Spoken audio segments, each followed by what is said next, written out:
11:40 en toda la República Argentina.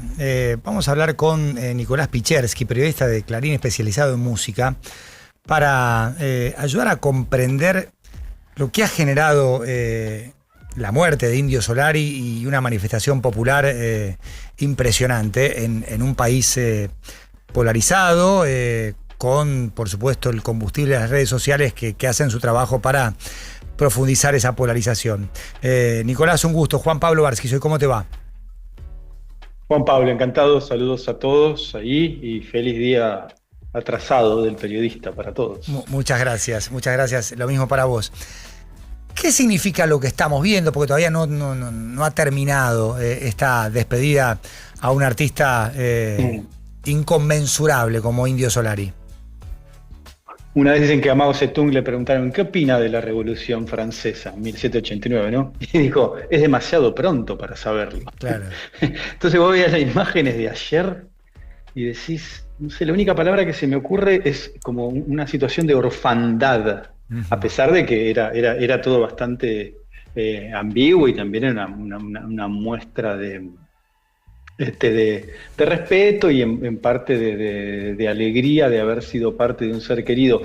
Es como una especie de, por jugar con la palabra magnicidio, que en los medios yo hace mucho tiempo que no notaba donde la palabra de las personas que fueron era muchísimo más importante, más rica, más lírica, más interesante que las típicas reacciones de los colegas o de los famosos o de los músicos.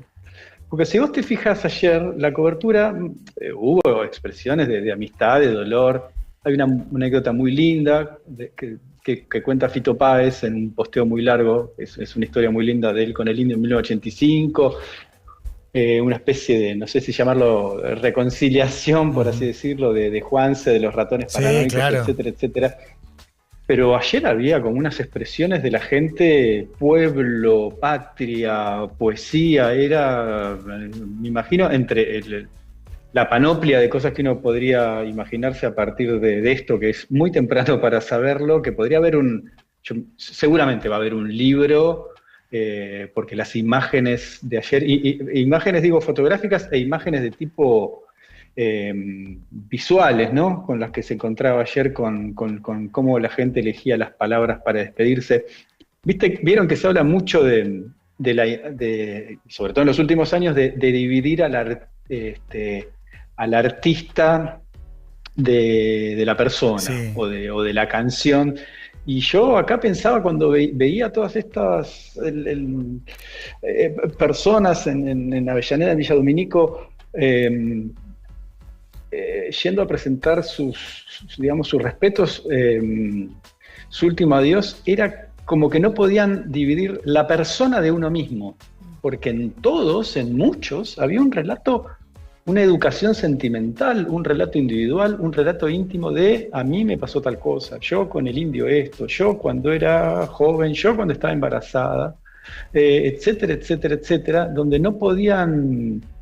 Parece la frase de María Elena Walsh, de la canción, ¿no? A mi propio entierro fui sola y llorando. Digamos, había llanto, pero también, como la cigarra, exactamente.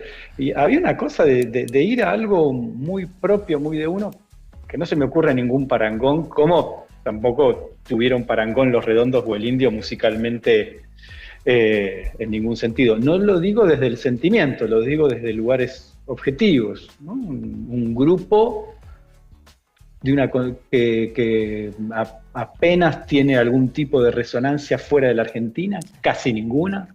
Ayer en Barcelona hubo muestras así de duelo y de respeto, pero eran argentinos, claramente, un poquito Uruguay, naturalmente, un fenómeno que no se puede reproducir, un fenómeno federal sin ser demagogo, otra contradicción flagrante, o sea. Yo creo que Los Redondos y el Indio es una serie de anomalías y de cosas absolutamente heterodoxas, con lo cual dio lugar al fin y al cabo a una especie de adiós heterodoxo. Sí, y me quedo con esto que decías respecto de que los testimonios de la gente eran mucho más valiosos de lo que cualquier colega podía analizar. Eran títulos, ¿viste? Claro, eran sí, titulares, pero... Sí. Y por supuesto que la música también depende de cómo nos atraviesa, la edad que tenemos, con quién estamos, pero estamos hablando de un artista con 50 años de trayectoria, o sea, a algunos les pegó a los 15, otros a los 40, otros a los 50. Sí, y que deja una antorcha, y tampoco de manera demagoga, con un fenómeno muy importante en los adolescentes. O sea, ok, sí, vos vas a Paul McCartney y está el abuelo, el padre y el hijo, y puede ocurrir lo mismo en los Rolling Stones, etcétera, etcétera. También por un fenómeno medio nostalgioso, museístico del rock, medio pesado a esta altura, pero bueno, es así. Pero con la cultura de los redondos y con el indio pasaba algo muy particular, que el corte etario seguía mandando más el adolescente. Eso yo no lo vi nunca.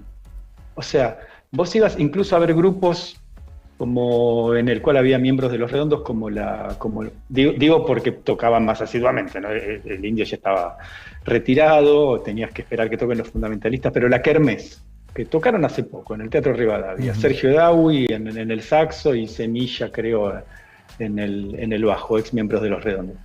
Y más de la mitad eran adolescentes que pero obviamente no vieron a los redondos y seguramente tampoco vieron al indio en su vida. O sea, es alguien que le dice mucho a los adolescentes. Sí, y les decía también a los adolescentes que hoy tienen 50 años. Y mientras tanto él también cumplía años. O sea, y hay una etapa, obviamente, con los redondos y otra con los fundamentalistas. Viendo, digamos, o escuchándote con mucha atención, da la sensación de que quizás era lo más lógico pensar en lo que ha sido como catarsis colectiva esta despedida de Indio Solari. Sí, era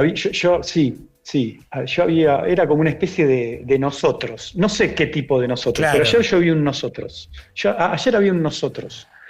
Y sin ponernos muy pesado, pero la verdad que ayer fue el día del periodista, y hace unos pocos días salió el papá de un juez, el papá del ministro de Justicia, decir que los periodistas tendríamos que callarnos más y que tienen que regularnos más. A nadie le importó. A nadie le importa lo que está pasando en el Congreso. A nadie le importa la pelea entre Jorge Macri y Patricia Bullrich, entre Paul Troni y Villarroel. Y ayer, más allá de lo partidario, ayer había algo que importaba. No sé quién lo tomará, no sé para qué lado va, pero había un nosotros y un algo que importaba mucho más que el Congreso o cualquiera de estas cuestiones políticas que mencioné de los últimos 7 días, que, digamos, pasan de largo. Un artista político que no bajaba línea. No. ¿Y crees que esto puede también tener que ver con el contexto político, o es algo que empieza y termina en Indio? Me voy a escudar en mi comienzo, pero es muy temprano para saberlo. Claro. Cobardemente. Sí, no, está bien. No. Lejos de ser una cobardía, es más sensatez, o sea, olvídate. Sí. No lo sé. La verdad es que ya era una leyenda y él estaba retirado o semi-retirado. ¿Cómo va a evolucionar esta figura irrepetible? No lo sé. Yo tuve ayer como esa visión tampoco para nada original de que había un nosotros, incluso contra la premisa tan de cuarta o de décima que fue ayer, me parece muy desubicado, politizar al indio. Ayer era muy bajo y no tenía ningún sentido, y se hizo.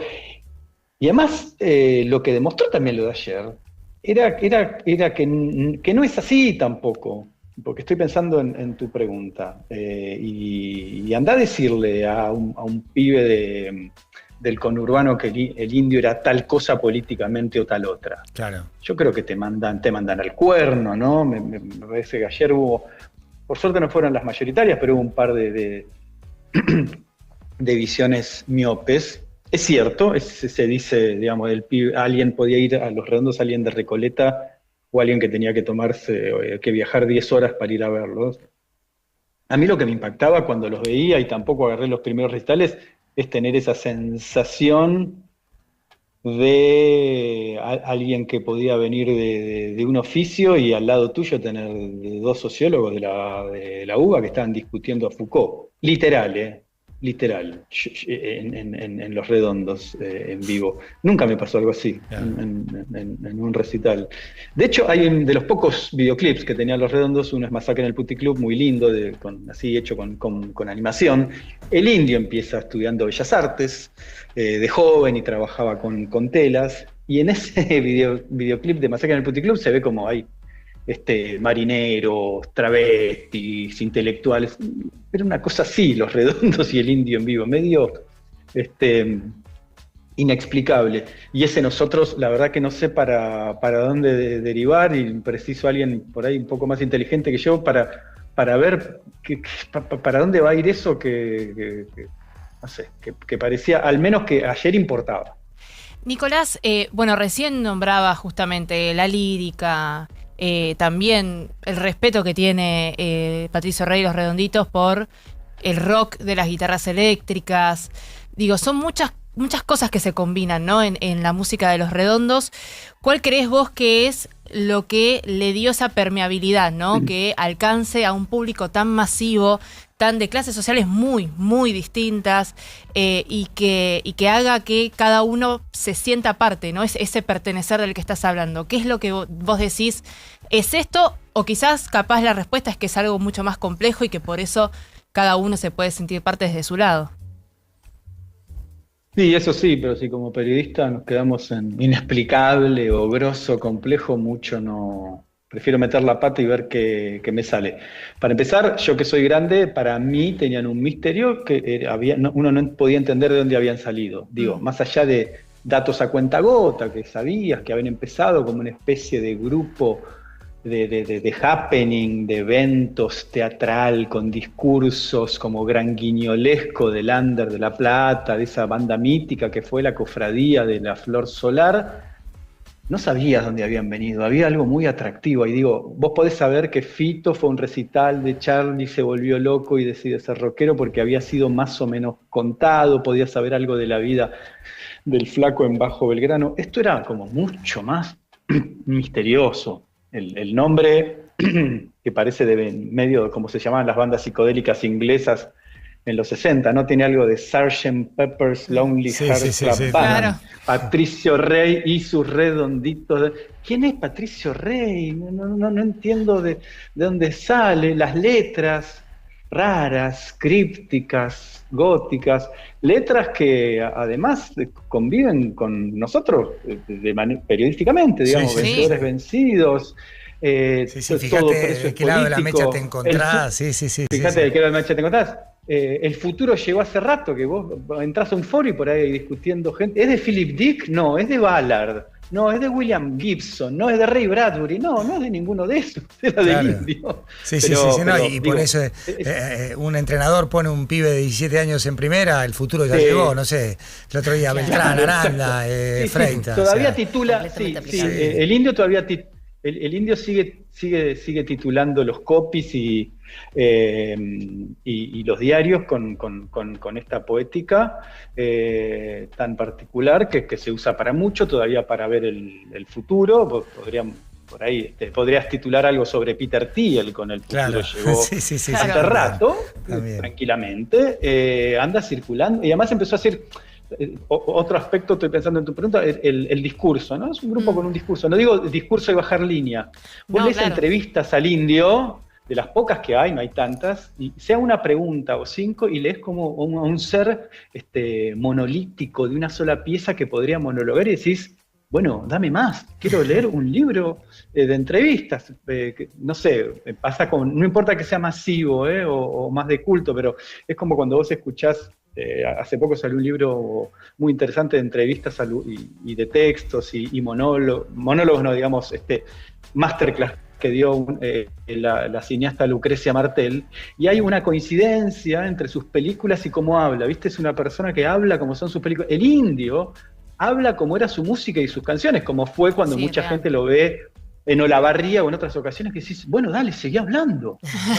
Era de una elegancia, ¿no? Tenía como no podías distinguir la canción, la letra, la pregunta, lo que te venía para proponerte. Miren, en la Biblioteca Nacional hace 2015, creo que instancias, creo recordar, de Horacio González, hubo una muestra de la letrística del Indio y de sus dibujos, y si entran a la página de la Biblioteca del Congreso, no, de la Biblioteca Nacional, de la de Agüero, de la Nacional, está el PDF, que es un catálogo hermoso, ¿viste? Que uno compraría tranquilamente, que es como un librito de 70 páginas que podés descargar gratuitamente, y ahí está como él tachaba las letras, ponía una palabra al lado, sus dibujos, era un artista, bueno, como Spinetta, ¿no? Son artistas muy completos que dibujaban, se metían, no hacían directamente las portadas, pero se metían mucho. En ese caso, sin que se parezca, es un personaje medio dilanesco. De Dylan nadie sabe tampoco mucho, ¿no? De letras a veces medio crípticas y universales. Y yo creo, sigo tratando de responder la pregunta, que era masivo sin ser mainstream. ¿No? Claro. Mainstream en inglés es corriente principal. Y esto, son hits los de Los Redondos. No me siento cómodo con la palabra hit. Son todas canciones entre asombrosas y excelentes. No se me ocurre ninguna que no me guste. Y uno tampoco podría decir que son en un sentido clásico hits. Era alguien popular y sofisticado, y no ocurre tan a menudo. Nicolás, y siguiendo con esto que estás mencionando, ¿vos crees que hay escritos, letras o incluso grabaciones que haya dejado? Viste que por lo general sucede, ¿no? Con algunos artistas que con el tiempo aparecen canciones grabadas en estudio previamente. Sí, dicen que sí, no soy un especialista en memorabilia, pero ayer que estuve en A24, un colega comentó que, para empezar, que quedó una entrevista inédita, no me acuerdo con qué colega, no recuerdo ahora, si con Matías Martín. Matías Martín, dicen, exactamente, sí. Sí, creo Matías. Que sí. Como Matías. De 2 horas, claro, 3 horas, ¿no? Sí. Y además me imagino que sí, que va a haber material que él estaba preparando en los últimos años. Sus últimos años lo decía él, digo, más recluido, se dedicaba más que a ser un performer o a cantar, a componer. Me imagino que en algún momento saldrá. Además, por agregar algo más de este misterio, por seguir pensándolo juntos, era un grupo en el cual el componente de los inéditos también era muy fuerte. Yo no conozco otras bandas que la gente pidieran tantos temas que nunca se grabaron. Sí. De hecho, hay muchos grupos, y están en Spotify, Patricio Disco Show, Reina Momo, que solo interpretan temas inéditos de Los Redondos. Hay muy poco de eso, hasta donde yo sé, tal tema que la gente le pida a los Rolling Stones, o bueno, sí, uno sabe, hay algunos medios pseudo famosos, no sé, estoy pensando ahora en la gira del Lado Oscuro de la Luna, Pink Floyd empieza a tocar parte de Animals y de Wish You Were Here. Esos eran inéditos que durante 2 años eran rarísimos y solicitados, pero terminaban en discos. En Los Redondos no. Es como que siempre te ofrecían, yo creo que estoy pensando en los adolescentes, lo que te ofrecían es dificultad. No había nada fácil. Y de hecho su carrera no... De hecho, ¿a quién se le ocurría en los 80 no ir a la televisión? Es irracional. 80, 90, sí. Digo, sí, ¿por sí, qué? Sí. No, perdón, totalmente, tenés razón. 90, ¿cómo no vas a ir? No tiene ningún sentido. Y obviamente esta gente tenía razón. 30 años después tenía razón. Es como la máxima, menos tan demasiado usada tal vez, pero menos es más. Bueno, menos me muestro, más voy a crecer, y efectivamente tenían una visión y funcionó. Nicolás, sí. Ha sido muy claro y muy amable. Muchísimas gracias por estos minutos. Un placer. Muchas gracias, un abrazo a todos. Gracias. Un abrazo. Nicolás Pichersky, periodista de Clarín especializado en música. En los años 90, yo estaba en un programa llamado Super Sport por Telefe con Gonzalo Bonadeo, que era el conductor, y Carolina Fernández Balvis. Y arrancamos el programa con Mi Perro Dinamita como apertura, como canción de apertura, que Gonzalo gestionó personalmente con la Negra Poli, con la manager, Claro, una de las fundadoras de Redondo, junto con Sky y con Indio Solari. Y hubo un momento en el que la producción de Jugate Conmigo, el programa de Cris Morena, quería tener a los Redondos. Y ¿Llevarlos al piso? Sí. Y los Redondos dijeron, no, de ninguna forma, Pero no hay no. chance. No hay chance. Bueno, a punto tal que tuvimos que cambiar la canción. Claro. La tuvieron que quitar. Y pusimos I Used to Love Her, but I Have to Kill Her, Claro. en Guns N' Roses, Sí. una canción que es imposible de poner. Claramente. Imposible Sí. por los tiempos, Sí. y tuvimos que hacer el cambio. Porque la negativa fue tan enfática, bueno, entonces tampoco, como se cobran derechos por regalías, Sí. tampoco les pongamos mi perro dinamita.